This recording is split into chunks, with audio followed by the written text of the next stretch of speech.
যে জ্যামে আটকে গেছি, ভাঙায় নাকি কি অ্যাক্সিডেন্ট হয়েছে। এখন এইখানে এই যে কত দূর পর্যন্ত জ্যাম জানি না। এই যে আমাদের গাড়ি, এখানে আমরা ফেসে আছি। বুঝছেন কি অবস্থা? আজকে শুধু বিপদের পর বিপদ।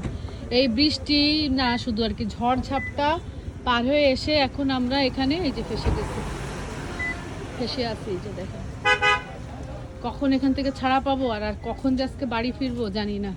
আজকে খালি বিপদের পর বিপদ। অ্যাক্সিডেন্ট করা লাগলো পথে দেখি রেহানদা, পথে আমরা ঝড় বৃষ্টি, মানে বৃষ্টি না ঝড় বৃষ্টি, আমি পুরা ভিজে কাক ভিজে রাস্তায়।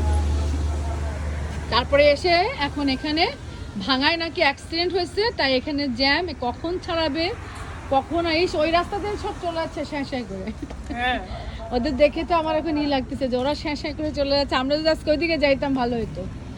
শুনে এই যে সি আমাদের অবস্থা, এক তো রাস্তায় আজকে ভিজে পুড়ে আমি একাকার, তারপরে আজকে খেলেই আর কি বিপদের পর বিপদ। আর এখন এসে এখানে রাস্তার মাঝখানে যে ফেসে থাকলাম। এই যে হ্যাঁ, তো সবাই একটু দোয়া করেন, হ্যাঁ, যে আজকে বিপদ ছাড়াই ফাইনালি যেন বাড়ি পৌঁছাই আর কি সেফলি।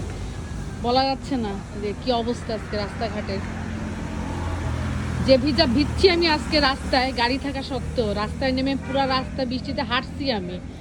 আমার লাইফে এরকম এক্সপিরিয়েন্স কখনো হয় নাই, ফার্স্ট টাইম। মানে পুরা রাস্তার ভেতরে আমি ঝুম বৃষ্টিতে হেঁটে বেড়াচ্ছি শুধু মেয়েটারে তুলে দেওয়ার জন্য বাসে।